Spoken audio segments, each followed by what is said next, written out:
سلام، خوش اومدید به یه ویدیو دیگه از کانال خودتون. امروز اومدم که چند تا ادان و مود خیلی خفن بهتون یاد بدم که خیلی خفنه، میتونه انیمیشن بازیتون و همینطور کمک بهتون کنه سریعتر پیشرفت کنید در ماینکرافت رو یاد بدم. و هر هفته یک ویدیو منتشر میکنم در یوتیوب که ادانهای خیلی خفن رو بهتون یاد بدم و شما هر ادان که خواستید حتما بگین براتون میذارم. بریم برای ویدیو.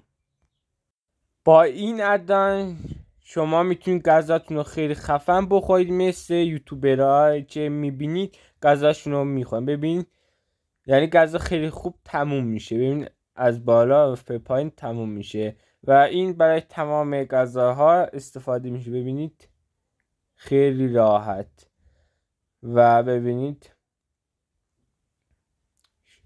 با این ادان خیلی خفن میتونید اینا رو امتحان کنید و ببینید چند تا ماهی بردارم. ببینید استخونش میمونه، ببینید خیلی زیبا. و بذار اینو بردارم، ببینید تموم میشه و کاشش میمونه. ببینید خیلی راحت میتونید از این ادان ها استفاده کنید. بریم برای ادان بعدی. ما با این ادان میتونید زونای تمام ماپ ها رو ببینید و اگر توی با دوستانتون باز میکنید خیلی خفنه. و ببینید با ضربه زدن به ماپ ها ببینید 4 تا قلب داره، میتونید بفهمید چند تا قلب. ببینید این 8 تا داره و توی همه ماپ ها کار میکنه. میتونید همه ماپ ها رو امتحان کنید. صبر کنید.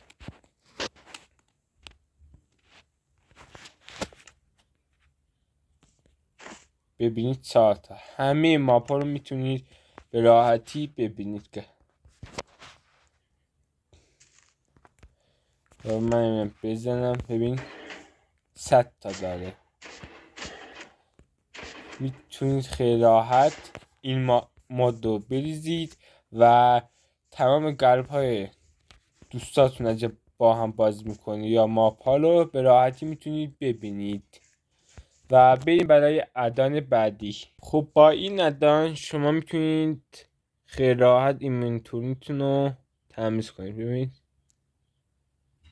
مال من کلان ببین پره و باید یکی بندازم اونور، ولی شما میتونید بزنن چند این تمامشون رو خالی کنید و یا ببینید اینو به راحت میبرید روی این کاملا حذف میشه. میتونید با این مود خیلی راحت بدون ریختن به زمین و بدون لک کردن و خیلی راحت آیتماتون رو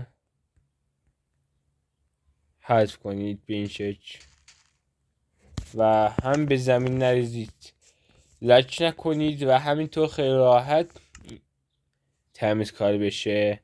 و بریم برای ادان بعدی. میتونید زاویه دوربینتون رو تغییر بدید خیلی راحت و همینطور به راحت میتونید چتی و اینطور سوابه کنید. و اگه خواستی این ادان ها و مود ها رو دانلود کنید توی کانال تلگرام گذاشتم و لینکش کانال تلگرامم توی توضیحات میذارم، توی کامنت ها میذارم و خیلی راحت برید دانلود کنید و استفاده کنید. و تا یه ویدیو دیگه، خداحافظ.